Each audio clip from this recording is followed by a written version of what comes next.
7 foot और 8 inch के Rana 80 kilo का भाला लेकर के मानसिंह की तरफ चला। चेतक अपनी पूरी शक्ति से दौड़ता हुआ घोड़े से बाज बन चुका था। ना जाने कब हवा से बातें करता हुआ 80,000 की मुगलिया सेना को चीरकर मानसिंह के हाथी पर जा पहुंचा। मानसिंह तो बच गया, लेकिन हजारों मुगल सैनिकों ने अकेले महाराणा प्रताप और उसके घोड़े चेतक को घेर दिया। फिर जो हुआ वो नजारा देखने लायक था। अगर ना मानो तो इतिहास उठा करके देख लेना। अरे मुगलों की छाती पर तुमको छाप लिखी मिल जाएगी, राणा के संग चेतक की भी टाप लिखी मिल जाएगी। ऐसे भिड़ गया था सिंह मृग छौनों से, जैसे निर्बल बकरों से बाघ लड़े। कहीं नागिन तलवार चले तो कहीं चेतक की टाप पड़े। राणा की लोहित आंखों से खून से लाल हुई राणा की आंखें अपनी दोधारी तलवार से शत्रु दल से कटती लाशों को देख रही। वो 1000 थे और हम 1 थे।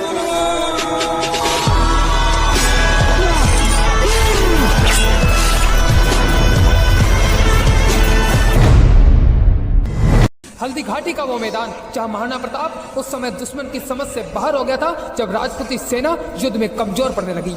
दुश्मन तलवार से लड़ते तो घोड़े सहित काट देता, भाले से लड़ते तो जमीन में गाड़ देता। लाल रक्त से रंजित लोहे की तलवार और चेतक की रफ्तार हवा से बातें करने लगी। ना जाने कब 80,000 की मुगलिया सेना को चीरकर मानसिंह के हाथी पर जा पहुंचा। अगर उस समय हल्दी घाटी का नेतृत्व मानसिंह की जगह स्वयं अकबर करता तो आज दिल्ली का इतिहास ही कुछ और होता। वो जानता था कि महाराणा प्रताप से युद्ध करने गया तो कहीं हाथी घोड़े सहित ही ना काट दे। इसीलिए तो अकबर उस हिंदुआ सूरज मेवाड़ी राणा से जीवन भर संघर्ष करता रहा, लेकिन कभी सामने नहीं आया।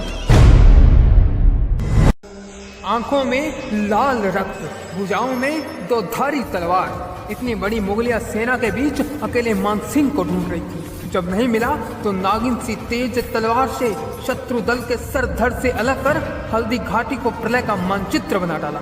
मातृभूमि की रक्षा के लिए लहू पानी की तरह बहा डाला। रणभूमि में ऐसा तांडव रचा कि देखने वालों की आत्मा तक कांप उठी।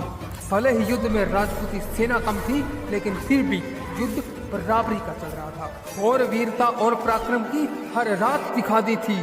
शौर्य भरा कण कण में ताकत अज्ञात दिखा दी थी। मुगलों का दम निचोड़ दिया तुमने राणा, इतिहास गढ़ा, मेवाड़ धरा के दुश्मन को उसकी औकात दिखा दी थी।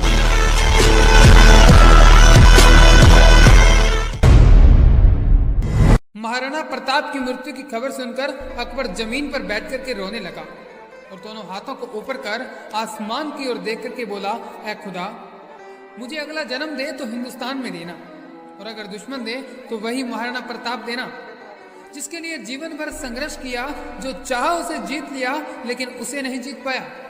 मुझे वही महाराणा प्रताप देना जो महलों को छोड़ जंगल जंगल भटकता, घास की रोटी खाता,